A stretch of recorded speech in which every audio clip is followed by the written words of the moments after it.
Greetings. Hi, my name is Maya Sudakasa. I am an alum of Crawford Schools, Crawford College Santon, Crawford Preparatory School Santon. So the primary school, the pre-primary school, all of it. I went to Crawford literally from the age of 3, triple knot, all the way to 18. When I graduated in 2013 from Crawford College Santon. So right now I am most excitingly, a rising history PhD student and candidate joining the University of Michigan in Ann Arbor, Michigan in the United States. Starting my doctoral studies this fall. I'm so excited. And this is just kind of a reflection of the connection between Crawford and where I am now. So the role that Crawford played in shaping this trajectory or making possible this trajectory in a lot of ways. Firstly, why history? History, for me anyway, has always been something that informs the present very clearly for me. It was a way for me to make sense of my surroundings, make sense of what I see in society, kind of understand some of the patterns of social movements, social organizations, social structures, etc. So that's the first kind of reason why I picked history. It's always pressing, it's always relevant, it's always useful as a blueprint, in my opinion. And secondly, because of this, I've always been interested in history. I've always had a natural curiosity, and I've also been, always had an aptitude. I've been pretty good at history, just in the way that my brain works, the way that I see the world, and the way that I study. And that was always stimulated and encouraged by brilliant educators from my youth, most of whom are housed or were housed in the Crawford schooling system. So I'm thinking specifically about Mr. LaRue. I don't know if he'll see this, if he's still a part of the faculty at the college. Mr. LaRue, the high school has and had brilliant historians, Mr. LaRue, Ms. Pereira, Mr. McMahon. I had classes with Mr. LaRue, and I want to just specifically lift up his role in teaching me, for the first time in my life, critical thinking and critical reading. Up until that age, most of our learning was, rightfully so, through development, this kind of absorption of information and a testing of the ability to retain that information, But anyway, you can see the educator part of me. I also want to be an educator. That's going to come out in a second. But, thinking pedagogically, that makes sense through development. But come 17, 18, when you start to now move into, young adulthood, critical thinking, critical skills is paramount. And it was Mr. LaRue in his classroom where I learned the foundations of that skill set. We were taught to challenge, what we read. We were taught to have conversations with the authors. We were taught to situate the writing in a time, in a context, in order to better understand holistically, the information that was being disseminated. So I have him to thank for that.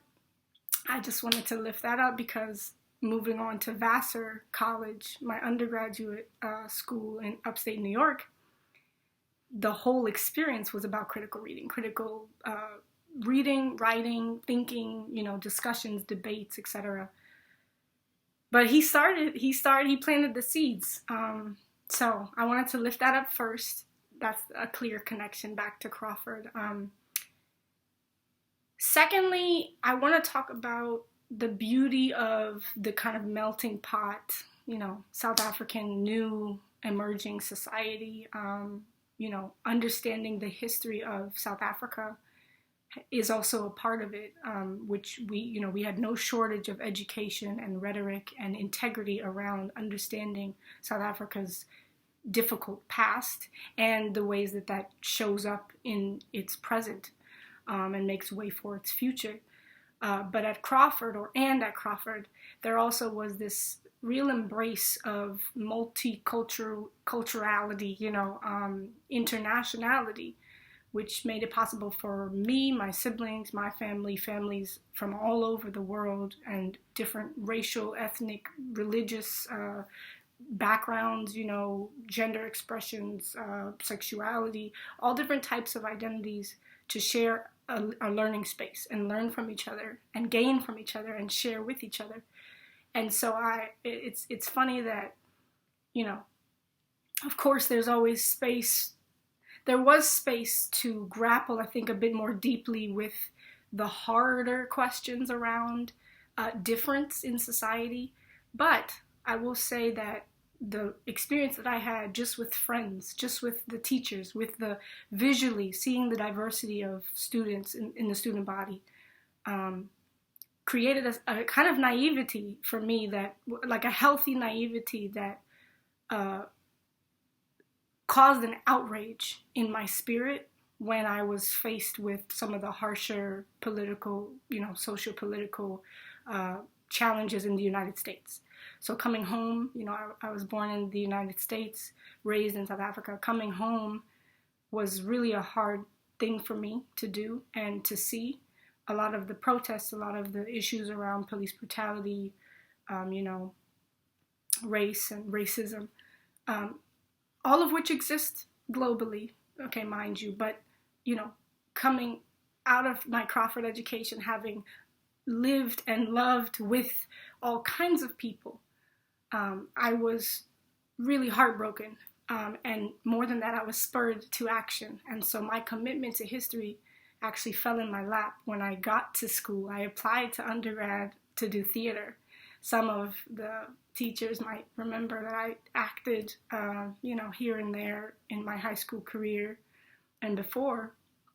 But when I got to undergrad, the issues that were kind of kicking off in society made it clear to me what was more important to me in my life. And that was the switch in my commitment to history as a career, as an identity, as a passion, etc.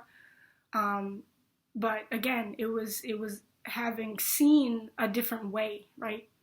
When you see, racial intolerance and divisiveness and, violence, it's only disturbing or unbelievable if you've seen the inverse. And not to be romantic at all, but just to be very literal, growing up in Crawford, I had seen the inverse. I had grown up in a community where I could talk to all kinds of people and be received by all kinds of people and be encouraged and uplifted by all kinds of people.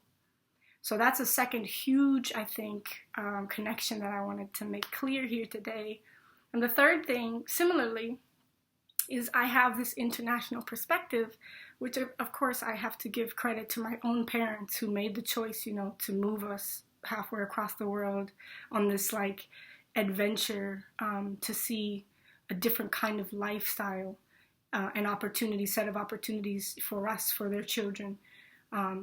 And also Crawford has been, like I said before, an open house to all kinds of people, very loving and receptive to that kind of an international perspective.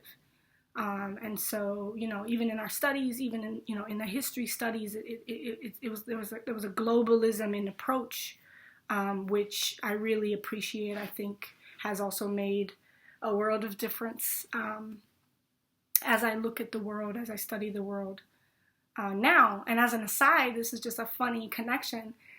In history, we learned about the Truth and Reconciliation Commission, the TRC trials coming out of the apartheid regime.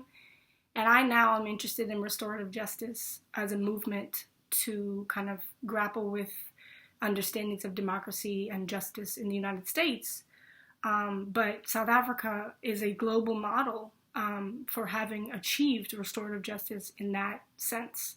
So I also look forward to potentials to come home to my other home to study, to explore, to kind of connect back the dots of my early education and now this kind of more elevated endeavor.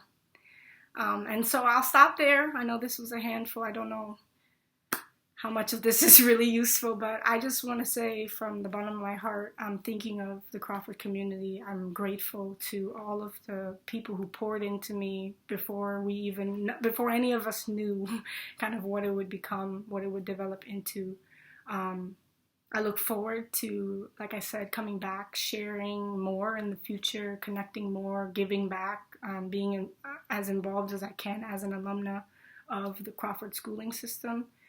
I even flirt with the idea of raising my own kids in South Africa for a short time to give them a sense of what I was able to receive.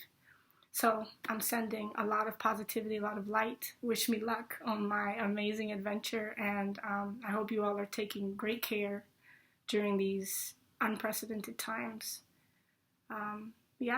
Okay. Peace.